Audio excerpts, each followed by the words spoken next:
84 की सीट जीतकर बीएपी और हो गई मजबूत, राजकुमार रोत का कद बढ़ा।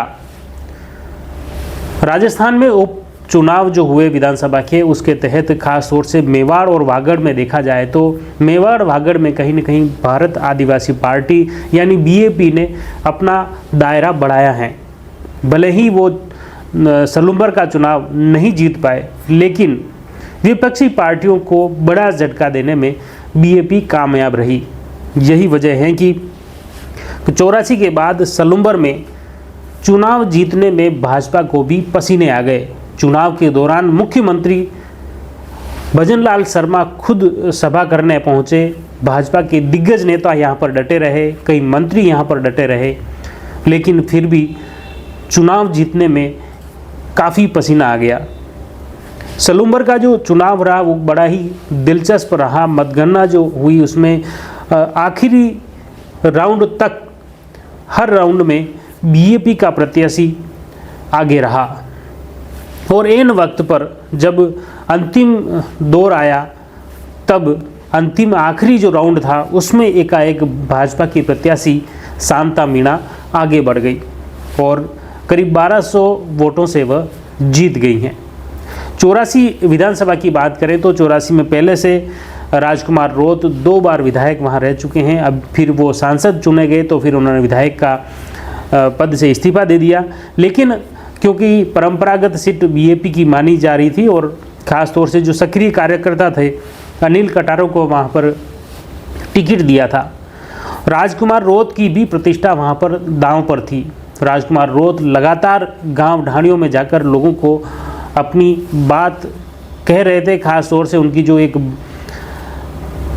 आदिवासी समाज का अलग राज्य घोषित करने की जो बात है वो हर जगह उन्होंने प्रबलता से रखी, कही और डोर टू डोर उन्होंने जनसंपर्क अपने हाथ में रखा। उसी का नतीजा रहा कि 84 विधानसभा में फिर से सीट वो बीएपी की रही, बीएपी को जिताया और उन्होंने अनिल कटारा विधानसभा के विधायक बन गए। यहाँ अनिल कटारा 24,370 वोटों से जीत गए हैं। 2 बार यहाँ पर राजकुमार रोत विधायक रहे थे और भाजपा के जो प्रत्याशी थे कारीलाल 64,791 वोट के साथ दूसरे स्थान पर रहे, जबकि कांग्रेस का प्रत्याशी वहाँ पर जमानत भी नहीं बचा पाया। 84 विधानसभा उपचुनाव में अगर बात करें तो 18 राउंड में वहाँ की गणना पूरी हुई थी और निर्वाचन अधिकारी व कलेक्टर अंकित कुमार सिंह की मौजूदगी में मतगणना हुई, जिसमें भारत आदिवासी पार्टी से प्रत्याशी अनिल कटारा ने 24,370 वोट से बड़ी जीत हासिल की। अनिल कटारा को 89,161 वोट मिले, जबकि प्रतिद्वंदी भाजपा के कारीलाल को 64,791 वोट मिले और कांग्रेस के प्रत्याशी महेश रोत को की जमानत जब्त हो गई है, जहां उन्हें सिर्फ 15,915 वोट मिले। एक तरह से यहां देखा जाए तो ज़्यादातर वोट बीएपी ने कांग्रेस के काटे हैं। कांग्रेस यहां पर तीसरे स्थान पर चली गई, जो वहां पर अपनी जमानत भी नहीं बचा पाए। भारत आदिवासी पार्टी की जो जीत हुई है उसको लेकर 84 विधानसभा में काफ़ी उत्साह उनके कार्यकर्ताओं में देखा जा रहा है और इस जीत के बाद कहीं न कहीं 84 के बाद मेवाड़ और वागड़ में राजकुमार रोत का कद बढ़ा है। उनकी पार्टी का दायरा भी कहीं न कहीं बढ़ने की इस नज़रिए से देखा जा रहा है कि इसका फ़ायदा कहीं न कहीं उसकी पार्टी को आने वाले समय में भी मिलेगा। 84 में जो खास तौर से विधायक चुने गए हैं, अनिल कटारा की बात करें तो उनकी उम्र 38 वर्ष हैं। MA BEd उन्होंने शिक्षा कर रखी है। उनकी प्रोफाइल देखी जाए तो जिला परिषद के चुनाव में 2020 में वे कुआं वार्ड से सदस्य का चुनाव उन्होंने लड़ा और जीते। 2016 में पार्टी की विचारधारा, खासतौर से जो पार्टी की विचारधारा और भील प्रदेश मुक्ति मोर्चा के प्रदेश प्रचारक भी वे रहे हैं। तो आदिवासी समाज में वे शुरू से काफ़ी एक्टिव रहे हैं और इस जीत का अगर फैक्टर देखा जाए तो उसमें यह सीट क्योंकि परंपरागत तरीके से बीएपी की रही हैं। 2 बार यहाँ पर बीएपी के नेता राजकुमार रोत लगातार विधायक रहे हैं और अब वो सांसद चुने गए हैं और क्योंकि सक्रिय कार्यकर्ता रहे हैं अनिल कटारा, इनको वापस टिकट मिलने से यह सीट जीत पाए हैं। बात सलूम्बर विधानसभा की करें तो यहाँ पर शांता मीणा, जो कि अमृतलाल मीणा पूर्व विधायक की पत्नी हैं, अमृतलाल मीणा का निधन होने के बाद अब शांता मीणा को भाजपा ने प्रत्याशी बनाया, तो इसमें कहीं न कहीं वहाँ पर सहानुभूति भी देखी गई वोटर में, और उसका परिणाम कहीं न कहीं ऐसा लग रहा है कि अंतिम राउंड में देखने को मिला, और उसका जीत में कहीं न कहीं सहानुभूति भी दिखाई दे रही हैं।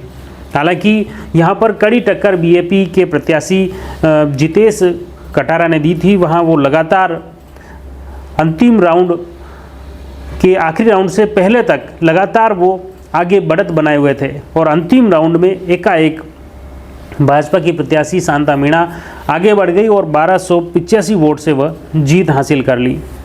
यहाँ पर कांग्रेस की प्रत्याशी रेशमा मीणा तीसरे स्थान पर रही और उनकी जमानत भी नहीं बचा पाई। रेशमा मीणा को कुल 26,760 वोट मिले। जमानत जब्त होने के लिए 1.6% वोट हासिल करने होते हैं। सलूम्बर विधान उपचुनाव जो हुए उसमें भारत आदिवासी पार्टी के जितेश कटारा ने रिटर्निंग अधिकारी पर्वत सिंह के समक्ष रिकाउंटिंग की मांग की, लेकिन निर्वाचन अधिकारी द्वारा उससे खारिज कर दिया गया। हार के बाद जो वो प्रत्याशी थे जितेश कटारा, वे फूट फूट कर रोने लग गए। वो जैसे ही मतगणना स्थल से बाहर निकले तो आंसू पोंछते हुए दिखाई दिए।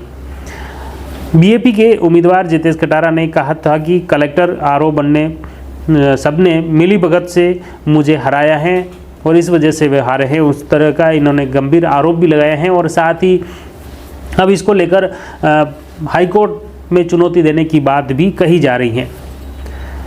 सलूम्बर में जो नई विधायक चुनी गई हैं, खासतौर से शांता देवी मीणा, अगर उनकी प्रोफाइल देखी जाए तो उनकी उम्र करीब 60 वर्ष हैं। उनके पति जो अमृतलाल मीणा विधायक रह चुके थे, 2013 से लगातार वो यहाँ पर इस सीट पर विधायक थे, जहाँ पर पहले कांग्रेस के दिग्गज नेता रघुवीर सिंह मीणा को भी वो हरा चुके थे और कई प्रत्याशियों को वो हराए, और लगातार मतलब वो सीट यहाँ बीजेपी की बनी हुई थी। तो कहीं न कहीं अमृतलाल मीणा का निधन होने के बाद उनकी पत्नी को टिकट दिया शांता देवी मीणा को, तो उसकी सहानुभूति का फ़ायदा कहीं न कहीं बीजेपी को मिला हो, और जिसके चलते वो जीत पाए।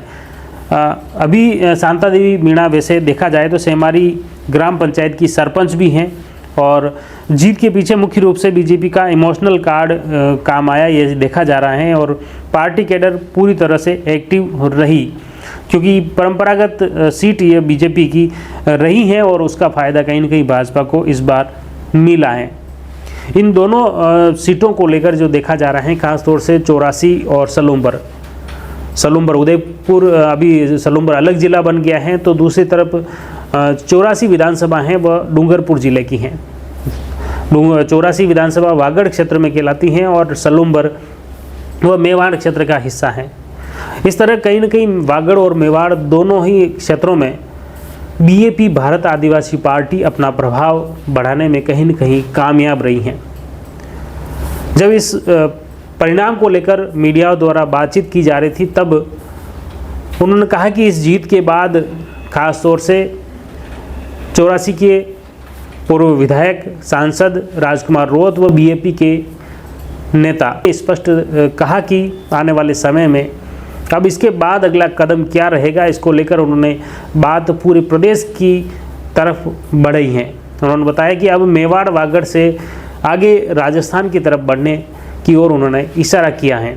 आने वाले समय में क्या बीएपी को मेवाड़ और वागड़ की तरह अन्य जगह इतना वो प्रभाव कायम कर पाएंगे, यह देखने वाली बात होगी। आप जुड़ रहिए जयवर्धन न्यूज़ के साथ। धन्यवाद।